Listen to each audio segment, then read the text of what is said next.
Hello, in front of me I've got Amazon Luna. In this video I'll show you how to connect PlayStation controller.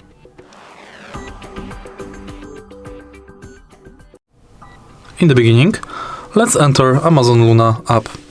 Tap on controller button and select PlayStation controller. Here is the tutorial how to connect it. Turn off your controller. Press and hold PS button until the light bar turns off. Now press and hold Create, Share and PS button for 3 seconds to activate pairing mode. When the light bar is flashing, it is ready to be discovered in the Bluetooth device list. Go to your PC or device Bluetooth list and select Add Bluetooth device. Now select your PlayStation controller and it's done.